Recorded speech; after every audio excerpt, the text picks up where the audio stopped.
The church was so quiet I could hear the sound of my own heartbeat as I stared at my mother's coffin covered in white lilies. I hadn't even finished saying goodbye when my brother leaned close, his breath hot against my ear. His voice was low, smug, deliberate. "She left everything to me." The words sliced through me sharper than grief. My knees nearly buckled, but I forced myself to stand tall, my eyes fixed forward, while his smirk lingered at the edge of my vision. He wanted me broken, wanted me to crumble in the middle of our mother's funeral. I clenched my fists, swallowing the lump in my throat. For years, he had been the golden child, the one who could do no wrong in her eyes, or so he believed. And now, even in death, he wanted to make sure I knew I had lost again. But as the service ended and the family gathered at the lawyer's office, I discovered that my brother's whisper wasn't the end of the story. It was only the beginning. Because the lawyer's trembling hands unfolded a document that revealed a secret my mother had kept hidden all her life, one that would turn my brother's smug grin into shock and leave me questioning everything I thought I knew about her and about us. My name is Julia Hartwell, and for as long as I can remember, I've lived in my brother's shadow. We grew up in a small town where reputations mattered, where families were judged by how perfect they appeared at Sunday service, how well their children performed at school, and how polite they were at neighborhood barbecues. My mother Evelyn was the glue that kept our image together. She was graceful, respected, the kind of woman whose quiet strength drew people in. To the outside world, our family looked enviable. But behind closed doors, it was different. My brother Matthew was always her favorite. Even as children, the divide was clear. When Matthew won his first spelling bee, she threw a party, baked a cake, and invited the neighbors. When I brought home a ribbon from the art fair, she smiled distractedly, said, "That's nice, dear," and went back to helping Matthew study for his math test. It wasn't cruelty, not in the way people expect when they hear the word. It was subtle, a pattern of absence of her attention, always leaning toward him, her pride reserved for his achievements. I learned to live on scraps of her affection, to find validation elsewhere in teachers who praised my writing, in friends who admired my creativity. But no matter how hard I tried, I could never shake the feeling that I was second place in her eyes. As we grew older, the gap widened. Matthew followed the path she laid out for him: law school, prestigious internships, a career that made her beam with pride. I, on the other hand, pursued literature, working as a high school English teacher, pouring my heart into my students, my words, my modest life. She never outright disapproved, but the quiet disappointment lingered in the pauses of our conversations, in the way her gaze flickered past me at family dinners. And yet I loved her. She was still my mother. She taught me how to braid my hair, how to bake bread from scratch, how to stand tall when the world tried to bend me. I clung to those moments, the rare times she looked at me, not as the lesser child, but simply as her daughter. So when cancer came for her slowly, cruelly, I stayed by her side. I drove her to appointments, held her hand through chemo, sat with her on nights when the pain was too much to bear. Matthew visited when he could, busy with court cases and clients, always with an excuse. But when he did arrive, she lit up as though he had given her the moon. I tried not to resent it. I told myself that love wasn't measured by balance sheets of attention, that maybe she simply needed him in a different way. Still, I couldn't help but notice. She would thank me for being there, but when Matthew walked into the room, her eyes sparkled in a way they never did for me. When she died, it was me who found her, her hand still clutching the rosary I had placed by her bed. The grief that hollowed me out was sharp, relentless. Even with all the years of distance, losing her felt like losing a part of myself. But Matthew, he seemed composed, almost detached. He took charge of the funeral arrangements with brisk efficiency, speaking to the priest, booking the reception hall, calling relatives. People praised him for his strength.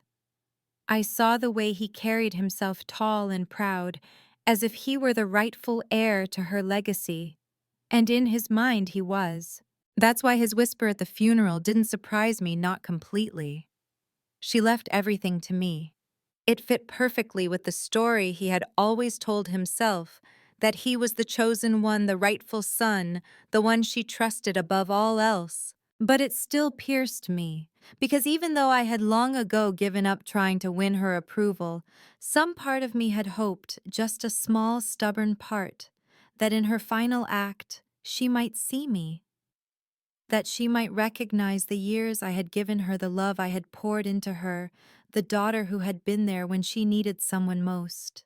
Instead, as I stood in that church staring at the lilies covering her coffin, my brother's smug grin told me I was foolish to hope. After the service, we drove in a somber procession to the lawyer's office. The air was thick with grief and unspoken tension. Matthew strutted ahead, already basking in his imagined victory, while I followed quietly, my chest tight with dread. The lawyer, Mr. Fields, was an older man with thinning hair and glasses that slid down his nose. He had known our family for decades, handled everything from property deeds to minor disputes. As we sat in his office, surrounded by shelves of dusty books and the faint smell of tobacco, he cleared his throat and unfolded the will. Matthew leaned back in his chair, arms crossed, a small smile playing at his lips. I sat stiffly, my hands clasped in my lap, bracing myself for the inevitable confirmation of his whisper. But as Mr. Fields began to read, the air shifted. His voice wavered, his eyes flicking up at us nervously. This wasn't the straightforward reading I expected. There was hesitation, weight, as though the words themselves carried a burden he was reluctant to release. And then he said it. The sentence that would unravel everything we thought we knew. My client, Evelyn Hartwell, has instructed me to reveal a personal matter alongside the distribution of her estate. There are circumstances concerning her family, and the true beneficiary of her will may come as a surprise. Matthew sat up straighter, his smile faltering. I felt my breath catch my pulse hammering in my ears. What did he mean, a personal matter?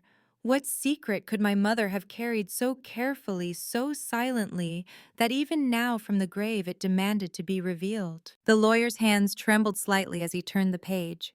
Before I read the specifics, there is something you both need to know. And in that moment, I realized that whatever I thought I knew about my mother, about our family, was about to be shattered. The room seemed to shrink around me. The ticking of the lawyer's clock grew unbearably loud, each second punctuating the silence as Mr. Fields adjusted his glasses. My brother leaned forward now, his smug grin gone, replaced with something harder, wariness. Mr. Fields, Matthew said impatiently, just read the will. My mother wanted me to have the estate. We all know that. But the lawyer shook his head slightly. I'm afraid it's not that simple. He cleared his throat, his voice low and deliberate. Before her passing, your mother instructed me to disclose something she had kept private all her life. Julia, Matthew, your family is not exactly what you believed it to be. My chest tightened. What are you talking about? He hesitated. Then read. In the event of my death, I wish to make known that Julia is not the biological daughter of my late husband, Charles Hartwell. She is, in fact, the daughter of another man. The words fell like a guillotine. For a moment I couldn't process them. My father, the man who raised me, who taught me to ride a bike, who read me stories at bedtime, wasn't my father. I stared at Matthew, but he wasn't looking at me. He was glaring at the lawyer, his face twisted with anger. That's ridiculous, he snapped. She was married to my father for years. She couldn't. Mr. Fields raised a hand, silencing him. She provided documentation, letters, records. Julia's biological father was a man named Thomas Whitaker. He and your mother shared a relationship before she married Charles. When Julia was born, Charles chose to raise her as his own, but Evelyn wished for the truth to be revealed only after her death. The ground tilted beneath me.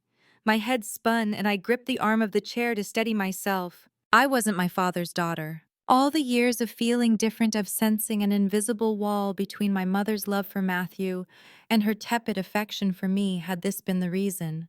Had she looked at me and seen someone else's child? I wanted to cry, to scream, to demand answers she could no longer give.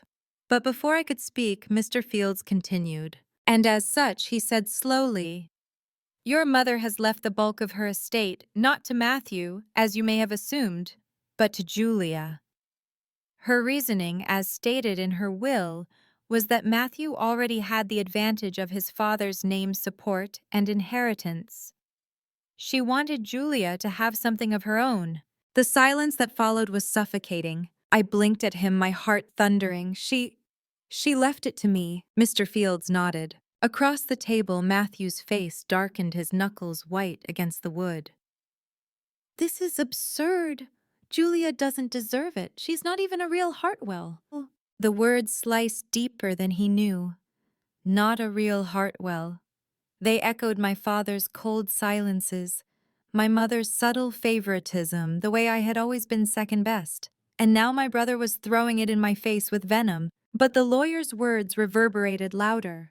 She wanted Julia to have something of her own. In that moment, I felt torn in two, betrayed by the secret of my paternity, yet vindicated by the will. My mother had denied me the truth all my life, yet in death she had given me the recognition I had craved, proof that I mattered, proof that she had seen me after all. Matthew, however, wasn't done. He slammed his hand on the table, startling Mr. Fields. "This is fraud." She was sick, confused. Julia manipulated her. "I'll fight this in court." The lawyer's gaze hardened. "You can try, but your mother was of sound mind. Her documents are airtight. The estate is Julia's." Matthew's chair scraped against the floor as he stood abruptly.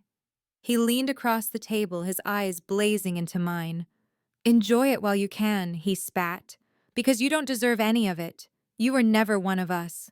He stormed out the door, rattling behind him, leaving the room trembling with his fury. I sat frozen, my mind a storm. All my life I had wondered why my mother loved him more, why I was always the afterthought, and now I had the answer. I wasn't her husband's daughter. I was the reminder of another man. And yet she had chosen to keep me, to raise me, to pass her legacy to me.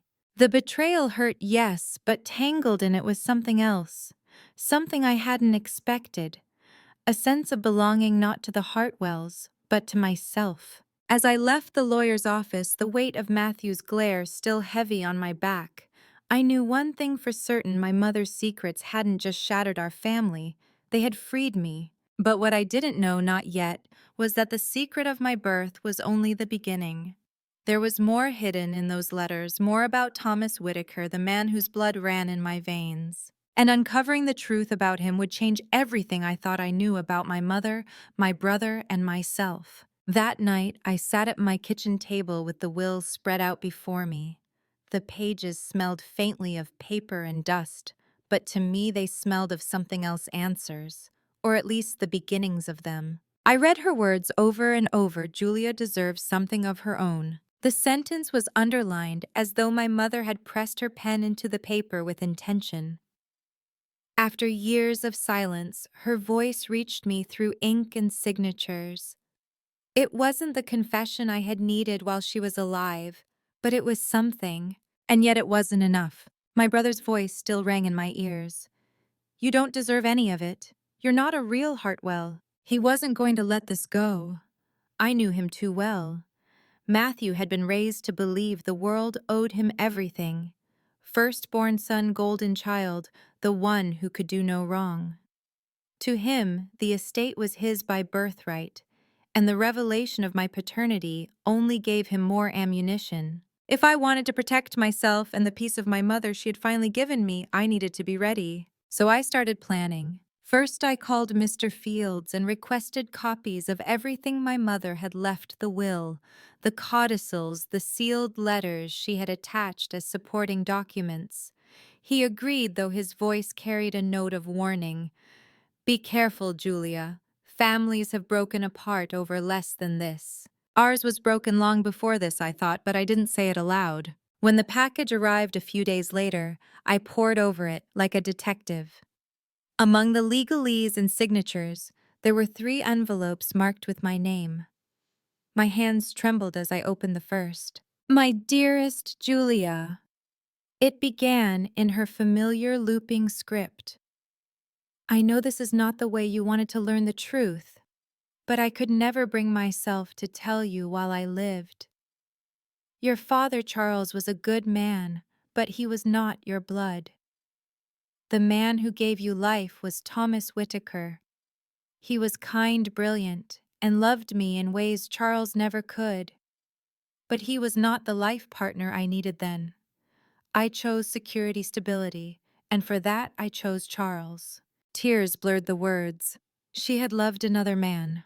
Loved him enough to leave me his name even if she denied him a place in my life. The second letter was even harder to read. I know Matthew will resent this decision. He has always believed the world revolved around him, but I wanted to ensure that you, Julia, would not leave this life empty-handed. I watched you sacrifice stay by my side while Matthew chased his own ambitions. You were my quiet strength. I did not say it enough, but I was proud of you. I pressed the paper to my chest, sobbing quietly. She had seen me after all. The third letter was shorter. If you wish to know more of Thomas, ask Mr. Fields for the documents I left in trust, but tread carefully. There are things in his story that even I could not face. I froze. What did she mean? What had she kept hidden even from herself? I called Mr. Fields immediately. His voice was heavy when he responded. Yes, your mother entrusted me with a sealed folder regarding Mr. Whitaker. I must warn you, Julia, it contains complicated truths. I said firmly. When the folder arrived, I didn't open it right away. I left it on my desk for days, circling around it like prey around a trap. I busied myself with cleaning, with anything but the truth waiting in that envelope. Meanwhile, Matthew launched his war. He filed an objection in probate court claiming undue influence, questioning my mother's mental state. He showed up at the house unannounced, his eyes sharp, his voice dripping with contempt. You think this will hold? He sneered one evening as he stood in my doorway. You think a few scraps of paper will erase a lifetime of being second best? You're nothing, Julia. You always were. I stared at him, my fear gone replaced by a calm I hadn't expected. If I'm nothing, I said softly, why are you so afraid of losing to me? His face hardened, but he said nothing. He turned and left, slamming the door behind him. That night I opened the folder. Inside were photographs, letters, and a journal belonging to Thomas Whitaker. My breath caught as I lifted the first photo, a man with kind eyes, dark hair, and a smile so achingly familiar it felt like looking into a mirror. I read his words late into the night. He wrote about my mother, about the life they had dreamed of before she chose Charles. He wrote about leaving town, starting anew, building a career far from the whispers of scandal. But then I found something that made my stomach drop: a birth certificate. Mine. Except the father's name had been scratched out and replaced in my mother's handwriting with Charles Hartwell. And beneath it another document, a legal record showing that Thomas had contested custody when I was a baby. He had wanted me, fought for me. But my mother and her family had shut him out, silencing him, burying the truth. I sat in stunned silence, the folder spread across my desk. All my life I had wondered why my mother seemed distant, why my father never quite looked at me with the same warmth he gave Matthew. Now I knew. I was the product of love she denied and the cause of shame she carried. And though she had tried to make it right in death, she had left me with a fractured legacy, half inheritance, half burden. As I sat there in the dark, one thought grew louder than the rest. Matthew believed he was the heir, the golden child. But the truth was bigger than either of us. The story of who I really was and what my mother had hidden was far from over. And if I was going to survive Matthew's war and my mother's secrets, I needed to turn this pain into power. I didn't sleep the night I opened the folder. Morning found me at the kitchen table in the same sweater and the same thinking posture my students know well.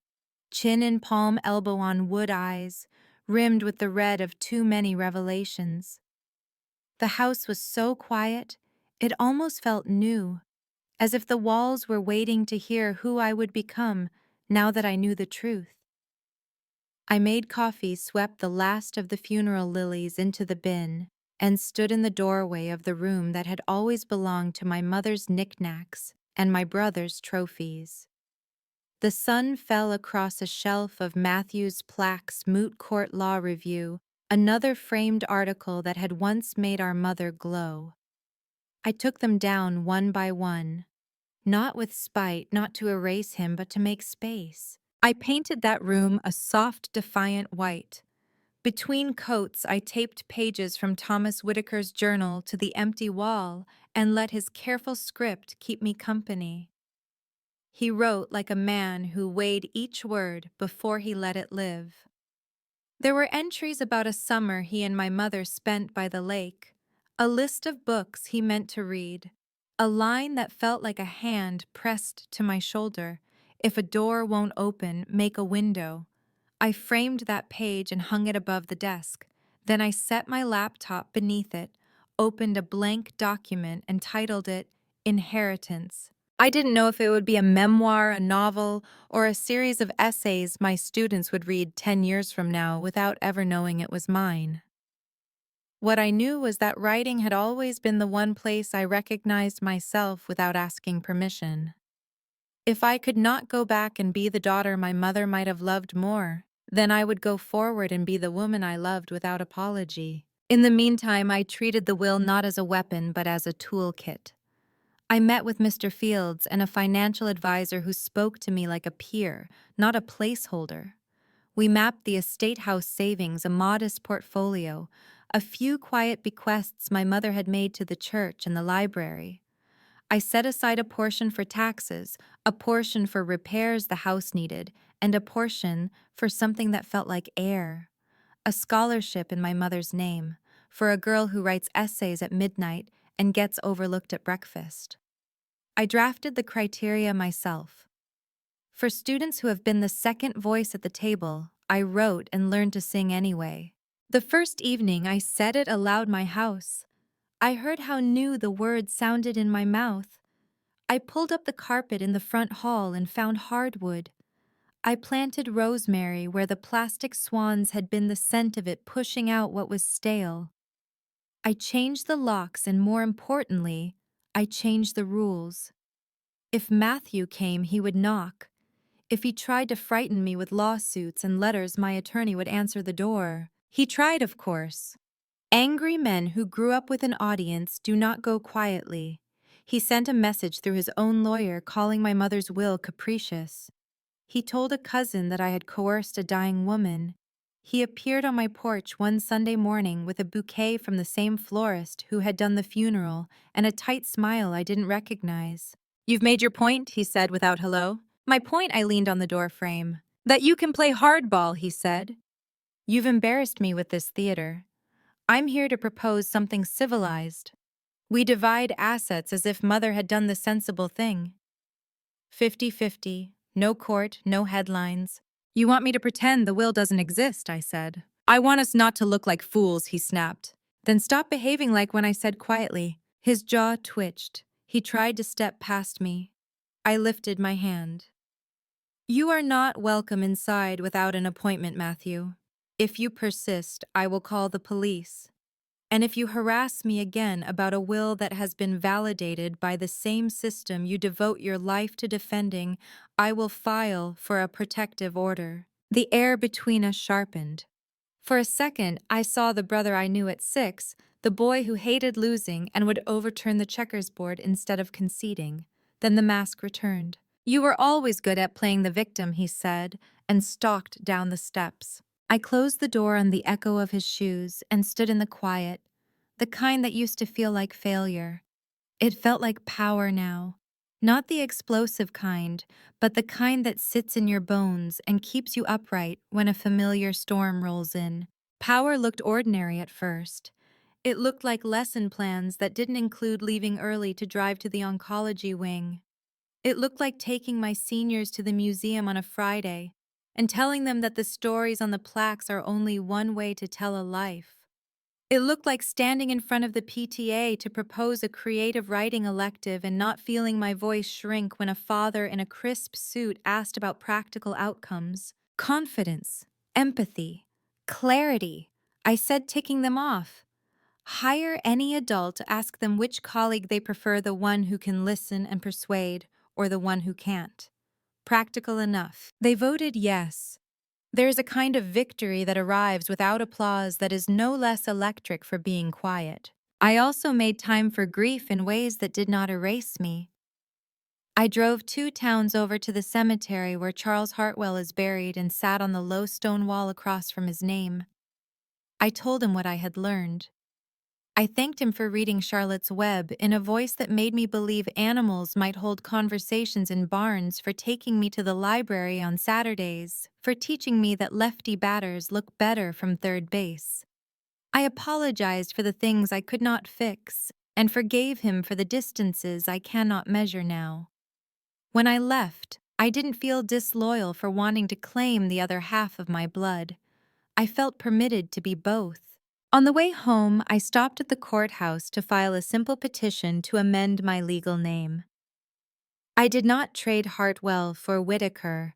I did not hyphenate them into an awkward argument. I added one word in the middle, Evelyn, so that when I sign my name, it remembers both the woman I loved and the lessons I learned with and without her.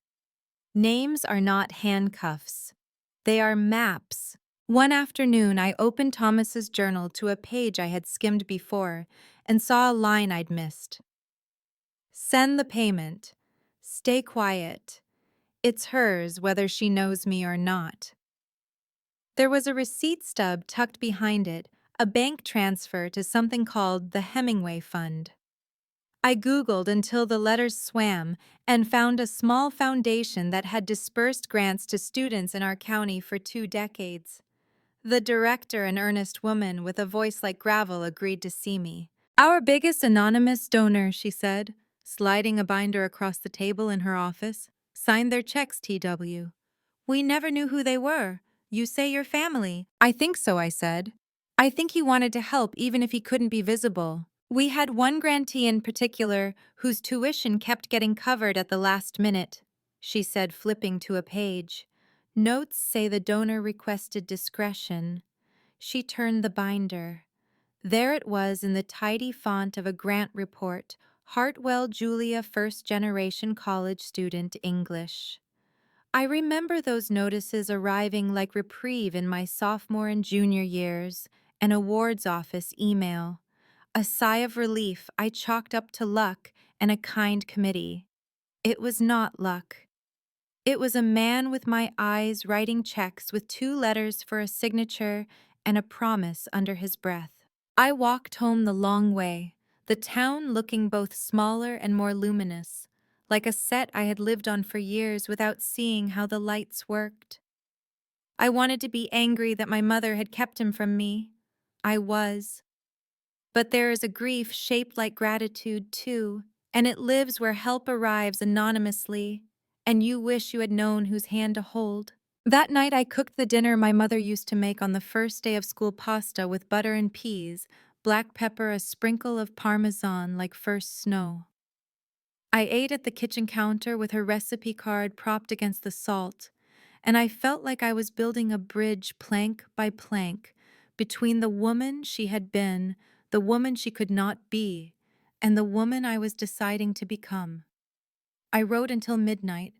I slept without dreams. Word reached me from Mr. Fields that the probate judge had dismissed Matthew's initial motion as lacking merit. It wasn't over, but the court's language was cool and clear, and for the first time I believed the law could be a fence that kept a brother's temper from trampling a sister's garden. I printed the ruling and folded it into the back of Thomas's journal. Let the men in my life argue in the margins of the book that became me. The spine would belong to me. My students began to ask where my ring had gone. One of them, Sarah, who draws dragons in the corners of her notes, waited after class, and told me her mother cries in the pantry so her stepfather won't hear. We sat on the edge of the teacher's desk and talked about small bravery, making a dentist appointment, opening the blinds, telling one true thing to one kind person. I assigned them Joan Didion and James Baldwin and told them that clarity is an act of survival. On Saturdays, I hosted a writing circle at my newly white room, 6 women around a battered table I found at a thrift store, a pot of tea, a bowl of clementines. We read pages and passed tissues and laughed until the radiator rattled. When a woman told the truth about the marriage she was leaving, the other 5 reached without thinking and laid a hand on the table where her story had landed. Power is also that a room full of women who refuse to let each other disappear. Sometimes in the late blue of evening, I would flip through the photos from the funeral on my phone and stop at one shot taken outside the church.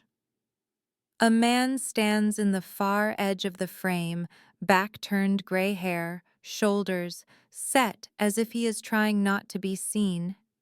He'd escaped my notice the first dozen times. Now he tugged at me. There was something about the slope of his neck, the line of his jaw. I zoomed until the pixels blurred, then dropped my hand. Maybe it was nothing. Maybe I wanted so badly to stitch loose ends into something that held that I was making faces in clouds. I sent the photo to a folder labeled unsorted and closed my laptop. I kept moving forward.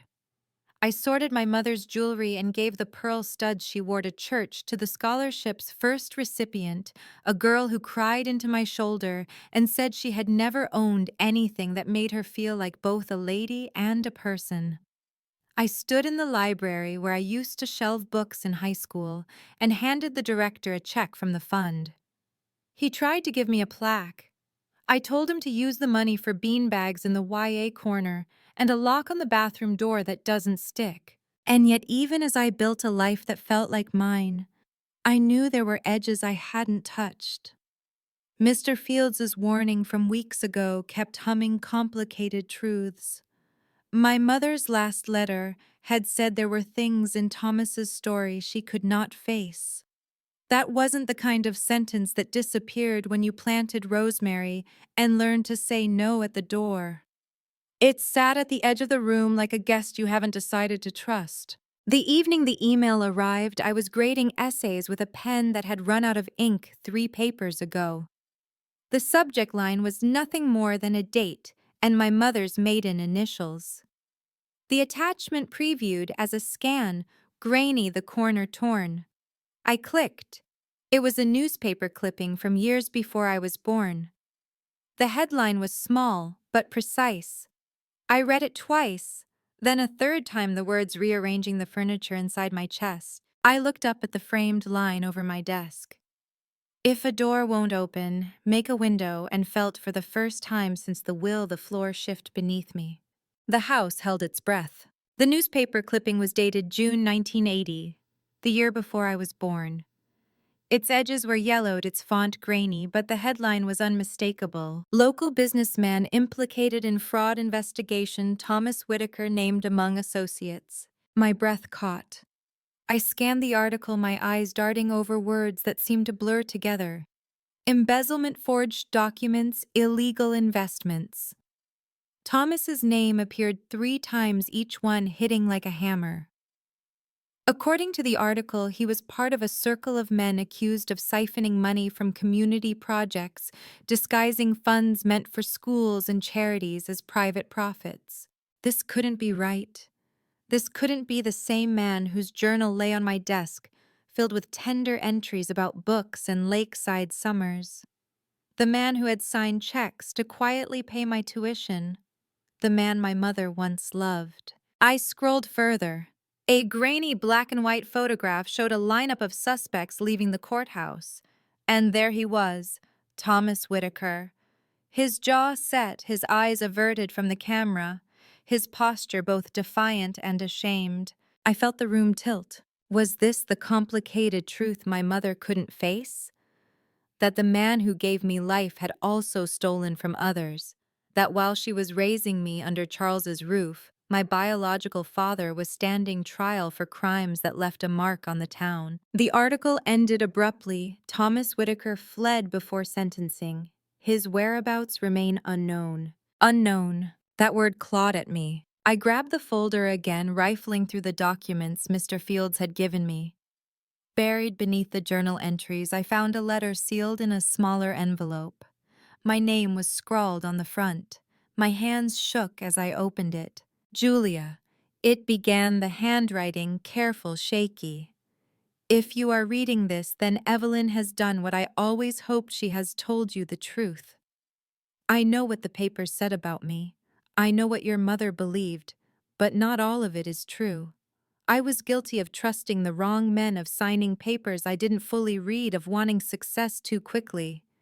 When the investigation came, I took the fall to protect people I shouldn't have. By the time I realized I could clear my name, it was too late. I had already disappeared. I never stopped loving you. You were the only thing I did right in this world. Tears blurred the page. I wanted to hate him.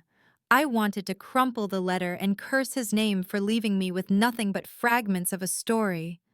But instead, I felt something deeper: sorrow and a strange relief. He hadn't been the monster the headlines painted. He had been flawed, desperate, maybe cowardly, but not unloving. And he had thought of me. The knock on my door startled me. I wiped my eyes, half expecting Matthew, ready to spew more venom. But when I opened it, a stranger stood there. A man in his 60s, his hair silver, his posture weary but steady. His eyes, dark, familiar, locked on mine. Julia, he asked, his voice low. My breath caught in my throat. It was him. I knew before he spoke his name. I'm Thomas, he said softly. I've been watching from a distance, waiting for the right time. When I saw your mother's obituary, I thought, maybe it was time you knew everything. The world stilled. The photo at the funeral, the man half hidden at the edge of the frame. It hadn't been my imagination. He had been there watching me bury the woman who kept his secret. For a moment I couldn't move, couldn't speak. The storm of betrayal, grief, anger, longing, all of it swirled until I could barely breathe. Finally, I stepped aside. Come in. He told me his story in the quiet of my living room. The journal and newspaper clippings spread between us like artifacts of a war. He admitted to mistakes, signing off on deals he hadn't questioned, trusting men who used him, running when fear overtook him. But he also told me about the money he had funneled quietly into scholarships, the foundation he supported under anonymity, the years he had kept track of me from afar. I didn't want to destroy you with my shame, he said, his voice breaking. But I couldn't stop loving you. I came to your graduation, you know. I stayed at the back. I saw you walk across that stage. You looked just like her. I wept then, not because all was forgiven, but because the emptiness that had haunted me finally had a shape. When he left hours later, I didn't know what the future held. I didn't know if I could build a relationship with him or if his past would always stand between us. But I knew one thing: my story wasn't defined by Matthew's sneers, my mother's favoritism, or even my father's mistakes. It was mine. Weeks later, Matthew's lawsuit collapsed in court. The judge dismissed it with finality, citing lack of evidence and the clarity of the will. My brother stormed out, his face red with humiliation, and for the first time in my life, I didn't flinch at his rage. I stood taller. The estate was mine, yes, but more than that, the truth was mine. A truth twisted and messy, filled with betrayal and secrets, but also with resilience, survival, and an inheritance no money could measure. As I locked the door of my home that night, the letter and journal safely tucked away, I whispered aloud what I wished my mother had said to me long ago. I see you, Julia, you matter. And for the first time, I believed it.